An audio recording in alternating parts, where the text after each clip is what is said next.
In this video, I'm going to be showing you how to troubleshoot your app or your LED light controller. That way you can get your lights to work. So first things first, we're going to jump over to the settings of our phone, turn on our Wi-Fi, and then if you're connected directly to the lights, it'll be WEC-something or whatever you renamed it to. If it's connected to your network, click on your network, and then once you're connected, go back to Pixel Dancer, go to settings, and then click the Wi-Fi button with the arrows doing a circle. And if it doesn't connect here, the first thing you're going to do, if in settings you're connected to it, your network or you're directly to the lights, and it's not saying searching, you're not connected, go back to settings and then look up Pixel Dancer in your settings. So in your settings, you're looking at the settings of Pixel Dancer, and make sure you have everything allowed in here. So we're going to click local network allow, Siri allow, all this. If anything in here isn't allowed, it won't let you connect to the lights. So that's one thing you can do. So we'll go back. Now we're connected. And then anytime I'm in settings, I click check update just to make sure it's up to date. And then at the top right, if you click the date, it'll sync the date. If it's wrong, it'll automatically sync it. And then you should be able to control the lights. If you're connected in the settings of the Pixel Dancer app and for some reason it's still not letting you control the lights at all, then you're going to go to settings of the app, installer support. If it asks for you for a code, the password is minleon112.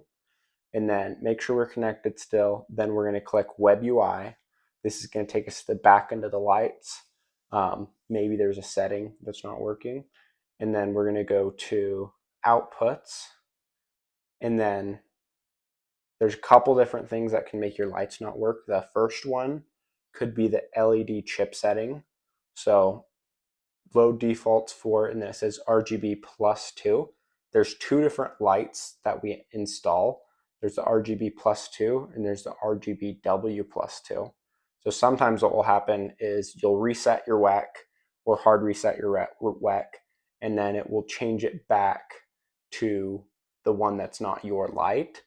And then also I'll show you a picture right now of what it looks like of an RGB light and an RGBW light. So you can see the two differences.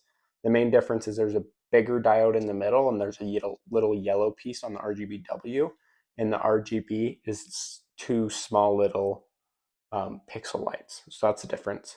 So if you make sure your chip setting is correct and then scroll down, and then for pixel mapping, sometimes all these boxes will be green, and for some reason it'll make so the lights don't work. So make sure you click effect 1. If they're green, click effect 1 and then set all pixels, and then it will turn them all this like clear / like light blue color. And then if that was the issue, it'll fix it. And then take a look at your RGB lights, make sure you have the right LED chip setting on, whether it's RGB or RGBW.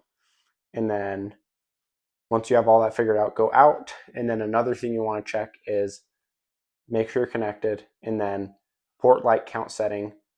This basically tells the system how many lights is on the house. So let's just say you have 100 lights on the house and you put 50. What's going to happen is it's only going to light up 50 of the lights and the rest won't turn on. So if this was like at 0, or it was on something else, then it just wouldn't work, right? So you're going to want to put this on however many lights. I'm using this on a demo box, so there's only like 15 lights, so I'm going to put it at 15. That's another thing. If they're not lighting up or part of them are turning off or whatever, make sure that's at however many lights about is on your house. And then if it's still not working, then reach out to us and we can walk you through some couple other things you can do.